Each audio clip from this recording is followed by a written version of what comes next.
Thank God it's Friday! Yahoo! My God, wala. Yay! One more. Thank God it's Friday! Yahoo!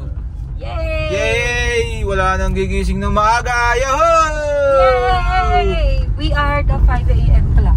Yahoo! And also Monday we can play games and sleep late. Yahoo! And also hindi na tayo mag-iisip ng ulam. Yay! And also wala munang plancha ng uniform ni Amanda. Yay! And also Mandy get to play Roblox earlier. Yay! What else, Mandy?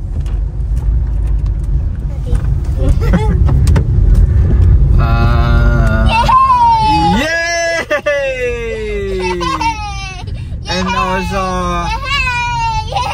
we're going to save gasoline. Yay!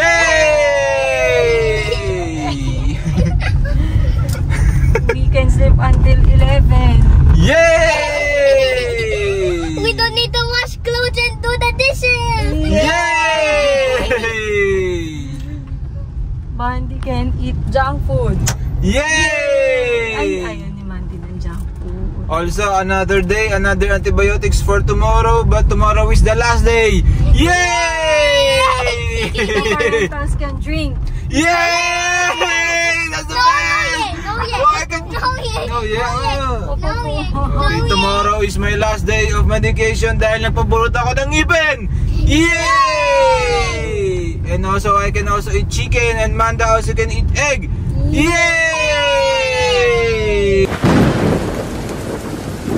Thank God it's Friday! Yay!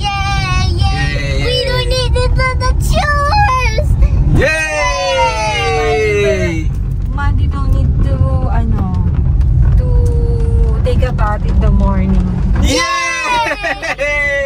Mama doesn't even need to prepare my food really at the night time. Yay!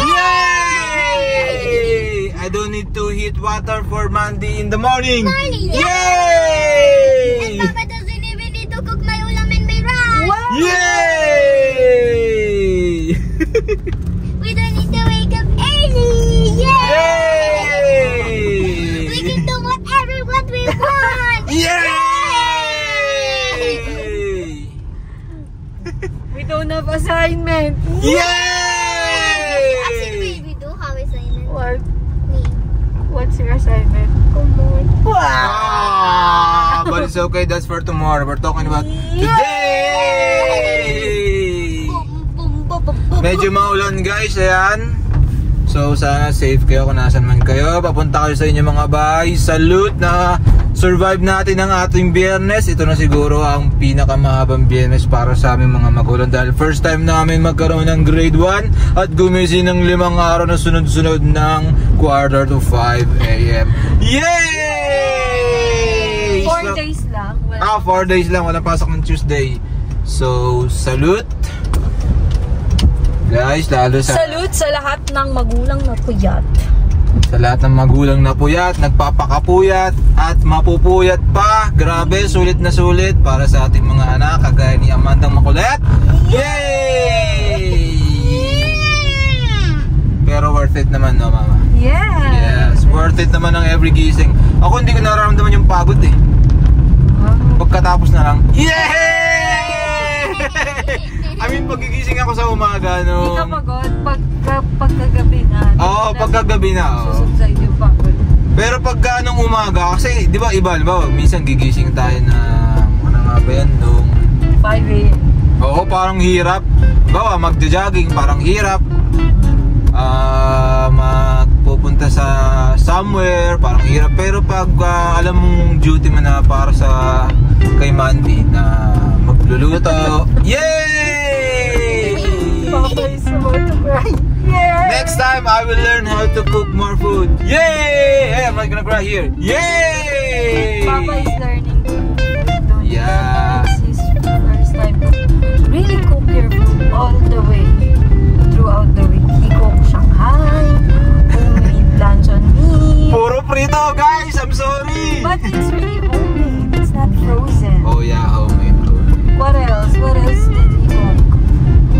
The real Mali. Maling! That's the only Yay! preservative food.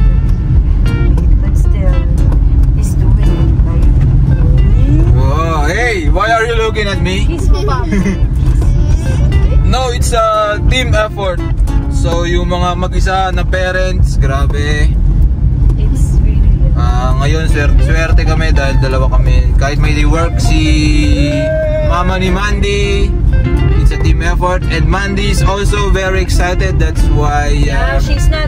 we're not having hard time to wake her up. In the morning, not like in seniors class. Yay! Hey, she's not crying like, Yeah. I don't want to go to school. That's why we deserve.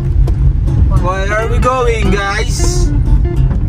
McDonald's! Yay! Okay, that's it, guys. Nakakawit na ako. Andy, you might want to go. Bye-bye. Bye, guys. Later. Good night. See you another Andy. week. Another week. Another yay, guys. 1, 2, 3, go. Yeah!